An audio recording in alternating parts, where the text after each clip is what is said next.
Hello everybody and welcome back to another episode of FM18 Sunderland. Now we've got a lot of fixtures to go through since we last met, and we also have our final group game in the Europa League against Vitesse. So the last time we met was a 3-1 home win against Rapid Vienna. We followed that up with a 2-0 away win at Crystal Palace.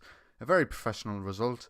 We made a good few chances, but to be honest with you, there wasn't too much happening in this game. It was very easy, very simple. Goals from Guendouzi and Diogo Verdasca gave us the victory. We then had Watford in the Carabao Cup. We did rotate quite a little bit for this game, and we still managed to get away with the win 1-0. Based on the stats, it probably should have ended up a draw, but in terms of the chances, we actually created more than they did despite the stats. And we actually went down to 10 men in the 69th minute when Giuseppe Pizzella got his second yellow card. Duncan Watmore with the only goal for us in one of his very few starts this season. We then had a home match against Swansea, which we won 2-0. Goals from Moise Keane and Lincoln rounding off the scoring for us. Didn't create too much, wasn't too much happening in this match, but we got the 3 points, that's all that matters. We then had our second tie against Rapid Vienna in the Europa League group stage, and we won this one 4-1 away from home. Goals from Lincoln, double, an own goal and a Duncan Watmore goal gave us the victory. Then we were away at Fulham. We dominated this game as well. We won 2-0. Goals from Matteo Rios and Lincoln very late on, giving us the victory. And in one of the few disappointing performances in this run was a 2-0 away defeat to Manchester United. They went up through Gelson Martins 23 minutes in, and we sort of changed things around. We sort of went for it in the second half, but we didn't create anything. We couldn't keep hold of the ball. We weren't creating chances. I don't think we created a chance really.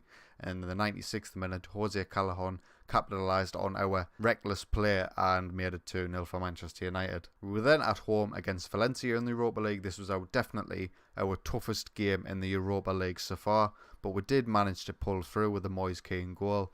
Could have went either way, but it leaves us sitting very comfortable in our group. We then had a home victory against Southampton, 3-0. This was actually very close game. They didn't really create anything. We created a lot, but we weren't putting away our chances. As you can see here, Moise Keane got us a goal 9 minutes in, but then we didn't score till the 90th minute and the 92nd minute penalty through Lincoln.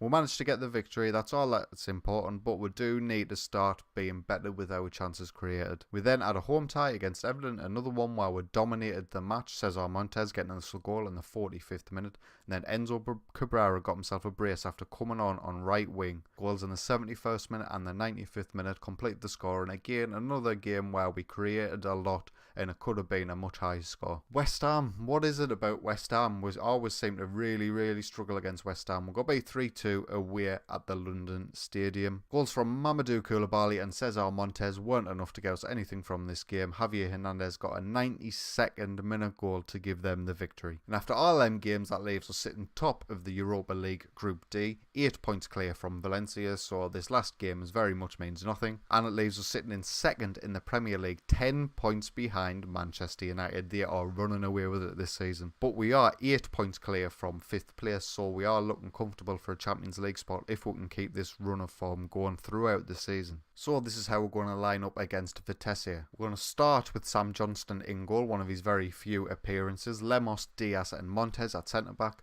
Larola and Pizzella are going to be our wing backs, with Johnson and Koulibaly in the centre. Alassane Plea is going to get his start on the left hand side. Duncan Watmore on the right. Enzo Cabrera up front. Let's see how these boys can perform. So I've G'd the boys up for this first half against Vitesse. Let's see how we can do. First highlight of the half, 35 minutes in. They've got the ball high up, but Johnson picks it out. Enzo Cabrera is coming down this right hand side. He's got runners inside the edge of the box. Alassane plays there. He finishes just wide. Another highlight right at the very end of the first half. Pizzella has it on this left hand side. Harley Johnson has it in the centre. He plays it up to Enzo Cabrera, who's back to Koulibaly. We're not moving too much up front, but we'll see. Enzo Cabrera finds a pocket of space. He can't finish. And that's going to be that. Half time.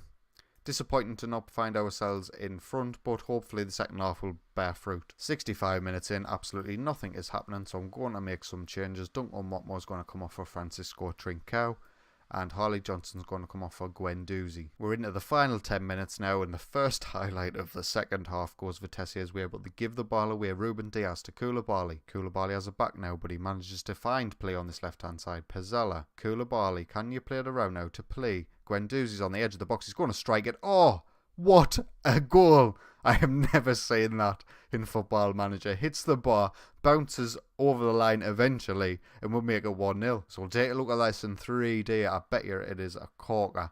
Alessandro play through to Guendouzi, strikes, it hits the bar, comes down, and somehow manages to roll back in the back of the net. I like the ball physics in this game. 1-0. Highlight now, Alessandro play on this left-hand side, loses out, and he sets away Awanini on this right up front for Vitesse, but he cannot put it away.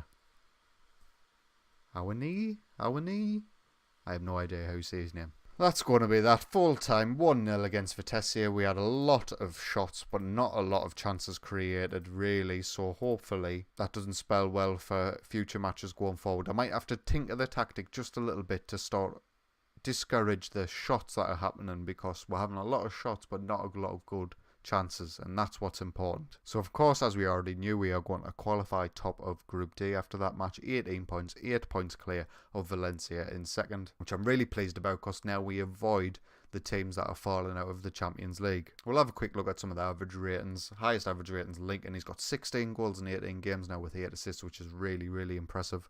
Moise Keane with 7 goals and 4 assists on a 7.33. Francisco Trincao with 5 goals and 5 assists on a 7.25.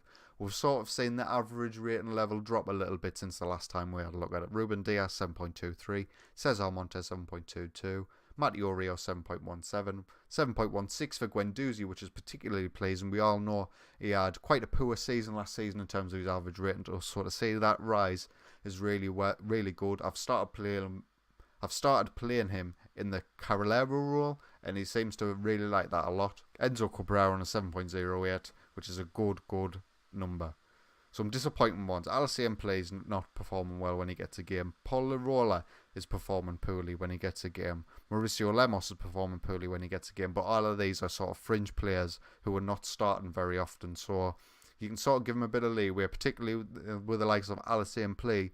He's got 5 starts, but that's 8 substitute appearances, and we all know it's very difficult to get a good average rating when you are only coming on as a substitute. So next time we are going to meet will be the Stoke game in February. That gives us a chance to review what's happened in January. I've got no major plans in terms of first team signs. I think our squad's quite fit for purpose at the minute. But we do have 40 million remaining, and as you can see, I've been making moves on a lot of young players. Well, that's going to be enough from me. I hope you have enjoyed today's episode. It was a very comfortable victory in the Europa League, and we'll see us progress, and you'll see next episode who we actually draw in the Europa League knockout stages. But if you enjoyed today's video, please consider leaving a like and get yourself subscribed to get notified for when I upload. But until next time, take it easy.